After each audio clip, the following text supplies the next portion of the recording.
Dr. Ben Morris wiped the sweat from his forehead as he finished checking the last data reading from his lab equipment. The research station Kepler-7 was quiet today, floating in the empty space between three distant stars. Ben had been working alone for 6 months now, studying alien plant samples and sending reports back to Earth. The station was small but comfortable. It had everything Ben needed: a laboratory, living quarters, a communication room, and enough food supplies to last 2 years. Most days were peaceful, with nothing but the hum of machines and the soft glow of distant stars through the windows. Ben was a xenobiologist, which meant he studied life forms from other planets. He was 32 years old, tall and thin, with brown hair and kind eyes behind his glasses. He had always been curious about life beyond Earth, and this job was his dream come true. As he prepared to eat his dinner, a loud alarm suddenly filled the station. The emergency scanner was picking up something big approaching fast. Ben rushed to the control room and looked at the screen. A damaged spacecraft was heading straight toward the station. The ship was unlike anything Ben had seen before. It was made of what looked like living crystal, with smooth surfaces that glowed with soft blue light. But now the light was flickering weakly, and parts of the ship were clearly broken. Ben quickly activated the station's communication system. "Unknown vessel, this is Research Station Kepler-7. Do you need assistance?" Static filled the speakers for a moment. Then a deep voice spoke in a language Ben did not understand. The words sounded like musical notes rising and falling in strange patterns. "Computer, activate Universal Translator," Ben said. The station's computer began working to decode the alien language. After a few seconds, words Ben could understand came through the speakers. "Please help us," the voice said. "My daughter is dying. I heard humans might be able to help. Please, I beg you." Ben's heart jumped. "I'm bringing you into the docking bay." "Hold on." The crystal ship was much larger up close. It was about the size of a small house with smooth curves and no visible seams. The blue light that covered its surface pulsed like a heartbeat, but it was getting weaker. When the docking bay doors closed and air filled the space, a section of the crystal ship simply melted away like water. Ben put on his protective suit and went to meet the aliens. What he saw made him stop and stare. A tall figure emerged from the ship, carrying someone smaller in his arms. The alien was almost 8 feet tall, with skin that looked like living crystal. His body was mostly clear, but veins of blue light ran through him like glowing rivers. His face was humanoid but longer, with large eyes that shone like stars. In his arms, he carried what Ben assumed was his daughter. She looked similar but smaller, maybe the size of a human teenager. Her crystal skin was much paler, and the light inside her body was very dim. She was not moving. "I am Zeth of the Valdari people," the tall alien said through the translator. "This is my daughter Kira. Please, can you help her?" Ben looked at the unconscious girl. Even through his protective suit, he could see that she was very sick. "Bring her to my medical bay. I'll do what I can." Ben led them through the station corridors. Zeth moved carefully, holding his daughter as if she might break. His large eyes never left her face, and Ben could see the fear and love there, even though they were different species. The medical bay was the most advanced part of the station. It had scanners, treatment beds, and equipment for studying alien biology. Ben had never used it to treat a living alien before, but he was willing to try. "Put her here," Ben said, pointing to the main examination table. Zeth gently placed Kira on the table. Up close, Ben could see that her crystal skin was starting to lose its clear color, becoming cloudy and dull. The blue lights inside her body flickered like dying stars. "What's wrong with her?" Ben asked as he began running scans. Zeth's voice was heavy with sadness. "The healers call it neural cascade syndrome. Her bioelectric nervous system is shutting down. First her thoughts become confused, then her body stops responding, and finally her life force fades away completely." Ben studied the scanner readings. The Valdari nervous system was completely different from human biology. Instead of sending signals through chemical and electrical impulses like humans, the Valdari used quantum frequencies that traveled through their crystal-like bodies. "How long does she have?" Ben asked. "Perhaps 1 day, maybe 2. Every healer in 3-star systems has said there is no cure. But I heard stories about humans. They say your people can adapt to anything, that you find solutions where others see only problems." Ben continued his scans, his mind racing. He had studied many forms of alien life, but never anything like this. The Valdari nervous system was incredibly complex, operating on principles that human science barely understood. As he worked, Zeth told him more about his people. The Valdari were an ancient race that had mastered quantum technology millions of years ago. They lived for thousands of years and rarely had children. Kira was Zeth's only child, born after centuries of hoping. "She is everything to me," Zeth said quietly. "My wife died in an accident when Kira was young. Since then, it has been just the two of us. She is curious and brave, always asking questions about the universe. She wants to explore distant galaxies and meet new species." Ben's heart ached for the alien father. He could hear the love and desperation in Zeth's voice. "Tell me more about this syndrome. When did it start?" 3 months ago, she began having strange dreams. Then she started forgetting things. Last week she collapsed and has not awakened since. The quantum patterns in her nervous system are becoming chaotic, like a song that has lost its rhythm. Ben looked at the scanner readings again. Something about the patterns looked familiar, but he could not place it. He had seen similar chaos before, but where? Suddenly it came to him. Years ago, he had studied a rare human neurological condition called temporal epilepsy. It caused the brain's electrical patterns to become unstable, leading to memory loss and eventually coma. But there was a difference. Humans had a natural defense against this condition. "Zeth, I think I might know what's happening," Ben said. "But I need to ask you something important. Does your species dream?" Zeth looked puzzled. "Dream? I do not understand this word." Ben tried to explain. "When humans sleep, our minds create stories and images that are not real. We call these dreams. During this time, our brains produce special chemicals that help keep our nervous system stable." "No," Zeth said slowly.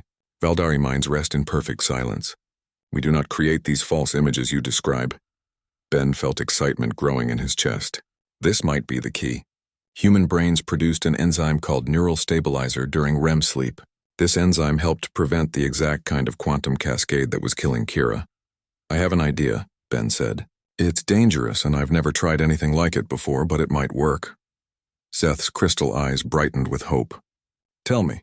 Ben explained his theory. The human brain's natural chaos and creativity might be able to stabilize Kira's quantum nervous system, but it would require Ben to create a direct link between his mind and hers while she was dying. The procedure would involve connecting our consciousness together, using your people's BioLink technology. I would have to guide her neural patterns using my own human brain activity. But Zeth, I have to warn you, this has never been attempted before. It could kill both of us. Zeth did not hesitate. "What do you need?" "I'll need access to Valdari BioLink equipment." "Can your ship provide that?" "Yes. Our emergency medical systems include neural linking capabilities. But are you certain you want to risk this? You barely know us." Ben looked down at Kira's pale form. She was so young, with her whole life ahead of her. He thought about his own reasons for becoming a scientist, to help others and to build bridges between different forms of life. "Every living being deserves a chance," Ben said. "Besides, this is exactly the kind of breakthrough that could change everything we know about interspecies medicine." Zeth was quiet for a long moment. Then he slowly knelt down, which brought his tall form closer to Ben's eye level. "Dr. Morris, if you can save my daughter's life, I will give you anything you desire." "My people possess technology that could advance your civilization by thousands of years. We have star charts that show pathways to distant galaxies. We have quantum forges that can create any element or compound. All of this I offer freely." Ben was amazed. The technology Zeth was offering would be worth more than entire human colonies. It could solve energy problems, cure diseases, and open up the entire universe for exploration. "But what if I fail?" Ben asked. "Then at least we will have tried. No other being in the galaxy has offered to help us. Only a human was willing to risk everything for a stranger's child." Ben made his decision. "Let's do it. But I need to understand the BioLink process first. How does it work?"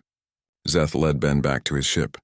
Inside, the walls were covered with glowing crystal panels that responded to touch. The ship's interior was beautiful, with flowing designs that seemed to grow rather than being built. "This is the medical bay," Zeth said, touching a panel that made part of the wall slide away. The room beyond was filled with equipment that looked more like art than technology. Curved platforms of crystal held devices that pulsed with gentle light. In the center was a circular chamber with 2 platforms facing each other. The biolink chamber allows two consciousness to merge temporarily, Seth explained. It is normally used for healing meditation between our people, but it can be adapted for interspecies contact. Ben studied the chamber. It was elegant and peaceful, very different from human medical equipment. How do we modify it for human physiology?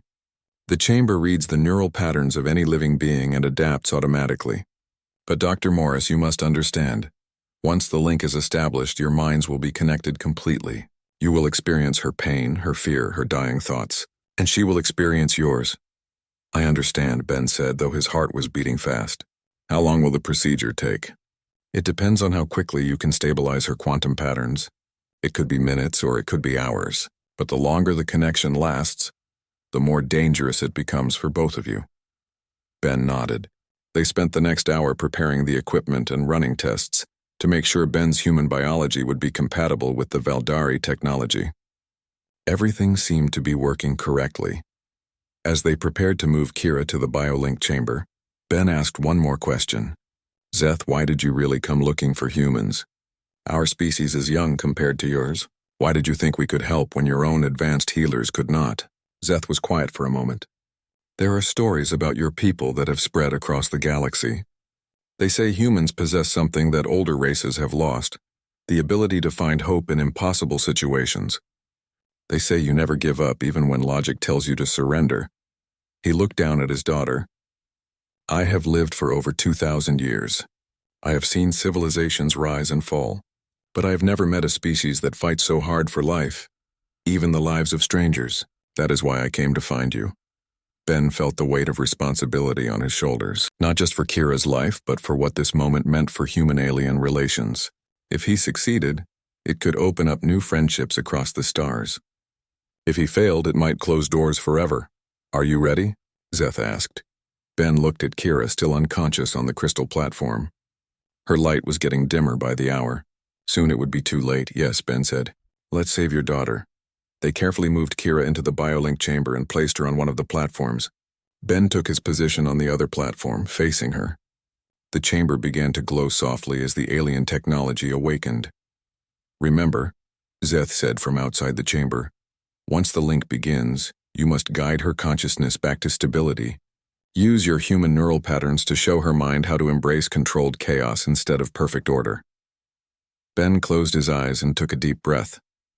In a few moments, he would be diving into the mind of a dying alien, risking his own life to save hers. But looking at Zeth's desperate face, he knew he had made the right choice. Begin the link, Ben said. The world around him began to fade as the biolink technology connected his mind to Kira's failing consciousness. The last thing he heard was Zeth's voice filled with hope and fear. Save her. Dr. Morris, please save my little girl. Then Ben's consciousness dove into an alien mind, beginning the most dangerous medical procedure ever attempted between two different species.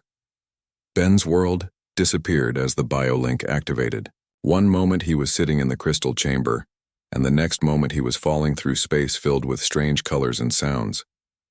His consciousness tumbled through swirling patterns of light until everything suddenly stopped. He found himself standing in what looked like a vast crystal cave. The walls stretched up so high he could not see the ceiling, and they were covered with glowing patterns that moved like living things. This was inside Kira's mind, Ben realized. Everything around him was made of her thoughts and memories, but something was very wrong. Large sections of the crystal walls were cracking and turning black. The beautiful patterns were breaking apart, and in some places the walls had already crumbled into dark piles of broken stone. This was the neural cascade syndrome destroying her mind from the inside. Ben started walking deeper into the crystal maze. With each step, he could feel Kira's memories brushing against his consciousness. He saw flashes of her life, playing with other young Valdari in crystal gardens, learning about quantum science from her father, exploring ancient libraries filled with knowledge from across the galaxy. But he could also feel her pain and confusion. The disease was making her thoughts scattered and unclear. Her memories were becoming mixed up like puzzle pieces that no longer fit together properly. Kira, Ben called out. Can you hear me? His voice echoed through the crystal maze, but there was no answer. Ben kept walking, following the strongest glowing patterns toward what he hoped was the center of her consciousness. As he moved deeper, Ben began to understand how different the Valdari mind was from human thinking. Everything was perfectly organized, with each thought connected to others in precise geometric patterns. It was beautiful but also rigid, like a complex mathematical equation come to life. This perfect order was exactly the problem. When the neural cascade syndrome disrupted one pattern, it created a chain reaction that destroyed everything connected to it. The Valdari mind had no way to adapt or work around the damage. Ben finally reached what seemed to be the center of the maze. Here was a large circular chamber with a pool of glowing liquid in the middle. The liquid was Kira's core consciousness, but it was flickering weakly like a dying flame. "Kira," Ben said again, this time more gently. The liquid stirred, and slowly a figure began to rise from it. It was Kira, but made of the same glowing energy as the pool. She looked young and afraid, her crystal features shifting and blurring as her thoughts became more confused. "Who are you?" she asked, her voice weak and distant. "Where am I? I cannot remember where I am supposed to be. My name is Ben, I'm a human. Your father brought you to me because you're sick. I'm here to help you get better." Kira looked around at the crumbling walls of her own mind. "Everything is breaking. I try to fix it, but every time I repair one pattern, two more fall apart. I do not understand what is happening to me." Ben studied the damage around them. He could see the problem clearly now. Kira's mind was trying to maintain perfect order while the disease created chaos. But instead of adapting to the chaos, her consciousness was fighting it, which only made things worse. "Kira, I need you to trust me," Ben said. "Your mind is trying to fix itself the wrong way. You're fighting the chaos instead of learning to work with it." "But chaos is wrong," Kira said, her form flickering. "Father taught me that order brings peace and understanding. Chaos brings only destruction." Ben smiled. "That's where humans are different. We live with chaos every day, and we've learned to find strength in it. Let me show you something." Ben focused on his own memories and projected them into Kira's mind space. Suddenly, the crystal chamber filled with images from human life. Children playing in messy rooms, artists creating beautiful paintings from random splashes of color, scientists making discoveries by accident while looking for something else entirely. "You see," Ben explained, "humans don't try to control every aspect of our lives. We learn to dance with chaos, to find patterns in randomness, to create beauty from imperfection." Kira watched the human memories with wonder. "But how do you function without perfect order? How do you make decisions or solve problems?" "We use something called intuition," Ben said. "We learn to trust our feelings and make quick decisions based on incomplete information. We make mistakes, but we also discover amazing things that perfect logic would never find." As Ben spoke, he began to understand what needed to happen. Kira's quantum neural patterns needed to learn flexibility. Instead of rigid geometric perfection, they needed to embrace controlled chaos, the kind of organized randomness that made human creativity possible. "I want to try something," Ben said, "but it might feel strange. I'm going to share my human neural patterns with you. Let your mind learn from mine. Will it hurt?" Kira asked. "No, but it will feel very different from anything you've experienced before." Ben reached out and took Kira's glowing hand. The moment they touched, his human consciousness began flowing into her Valdari mind. The effect was immediate and dramatic. The crystal patterns around them began to change. Instead of rigid geometric shapes, they started forming more organic flowing designs. The cracked walls began to heal, but not in their original perfect form. Instead, they grew back with beautiful imperfections, swirls and curves that followed no mathematical rule, but somehow looked exactly right. Kira gasped as she felt her thoughts changing. "It is so strange. I can think of many possibilities at once without choosing just one. My mind feels so much more alive." But the process was taking its toll on Ben. Sharing his neural patterns with an alien mind was exhausting. He could feel his own consciousness becoming weaker as he poured his human essence into Kira's failing system. The crystal chamber around them continued to transform. Where there had been sterile perfection, now there were gardens of crystal flowers that grew in wild, beautiful chaos. Streams of glowing water flowed in meandering paths instead of straight lines. It was like watching Kira's mind learn to breathe for the first time. "Ben," Kira said, her voice stronger now, "you are becoming fainter. What is happening?" Ben looked down at his own form and saw that she was right. He was becoming transparent. his consciousness fading as he gave more and more of himself to heal her mind. "The process is working," Ben said, though his voice was weak. "Your neural patterns are learning flexibility, but it's taking all my energy to maintain the connection."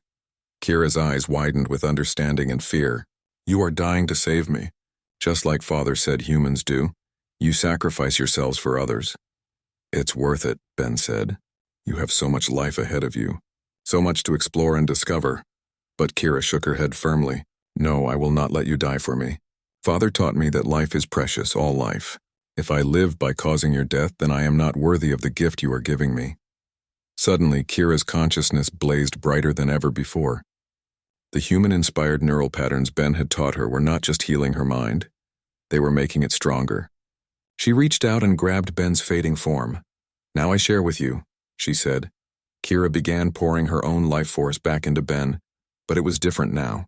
Her consciousness had been transformed by contact with human neural patterns. Instead of rigid Valdari energy, she was giving him something new, a fusion of both species' strengths. Ben felt himself growing solid again, but he also felt something amazing happening. His own mind was being enhanced by contact with Kira's quantum consciousness. He could suddenly perceive patterns and connections he had never noticed before. His human creativity was being amplified by Valdari precision. The crystal chamber around them exploded with new growth. Plants made of living light sprouted from the floors and walls. Streams of energy flowed in complex but beautiful patterns. The space had become something entirely new, neither perfectly ordered nor completely chaotic, but a perfect balance between the two. "We did it," Kira said, her form now glowing with steady, healthy light. "We saved each other." Ben smiled as he felt the bio-link beginning to fade. Their consciousness were separating, but both had been forever changed by the experience. "Remember what you learned here," Ben said as the crystal chamber began to dissolve around them. "Trust in controlled chaos. Let your mind be flexible, and never be afraid to help others, even if they are different from you." Ben's consciousness snapped back to his own body in the bio-link chamber. He gasped and opened his eyes, feeling weak but alive. Across from him, Kira was also awakening.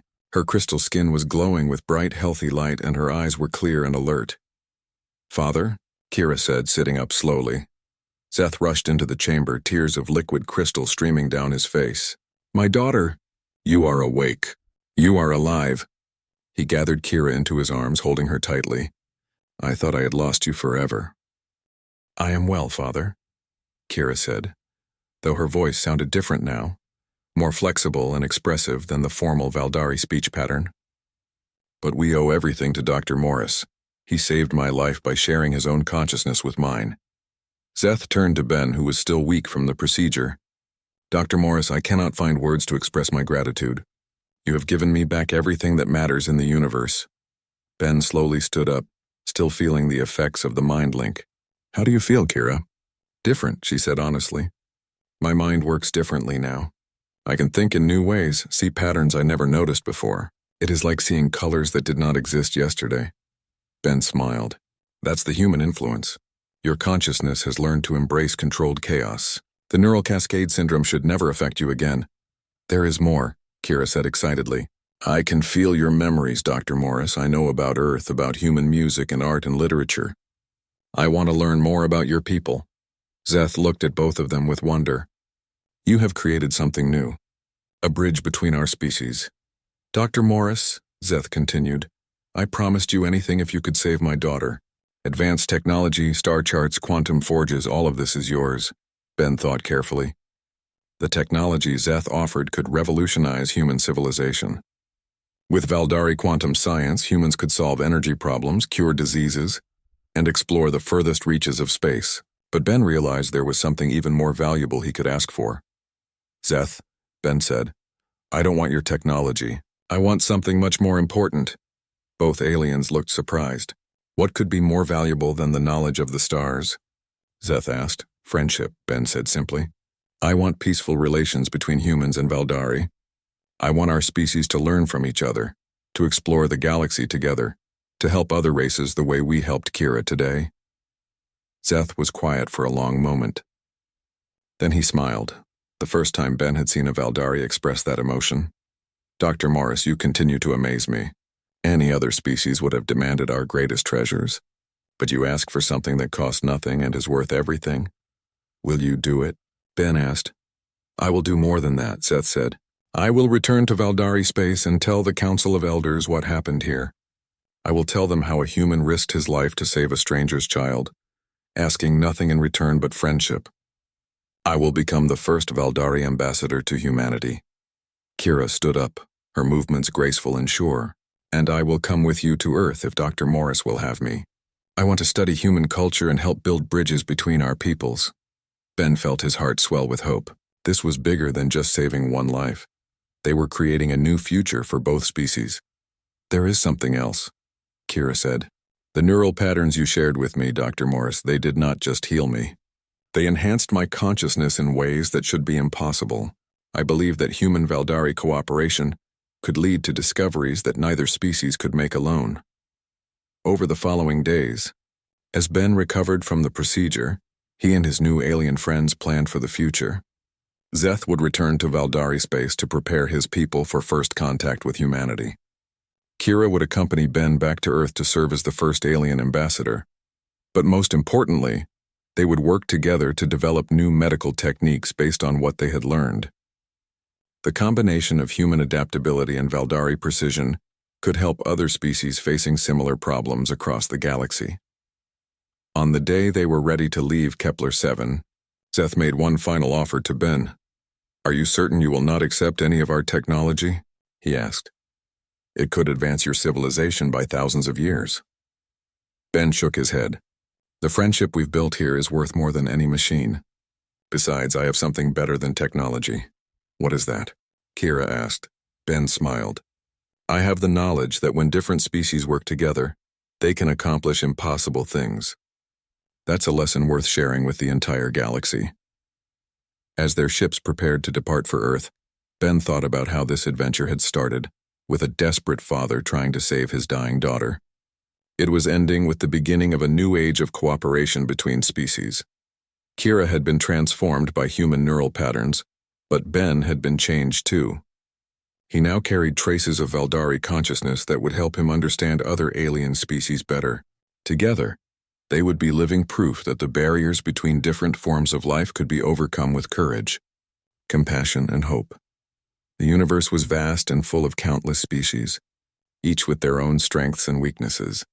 But Ben now knew that humanity's greatest gift was not their technology or their science. It was their willingness to reach out to strangers, to take risks for others, and to find strength in the very chaos that other species feared. As Earth grew larger in their view screen, Ben looked forward to introducing his new friends to his home world. The future was bright with possibilities, and it all started with one simple act: a human doctor willing to risk everything to save an alien child's life. This was what humanity could offer the galaxy, not just knowledge or technology, but hope itself.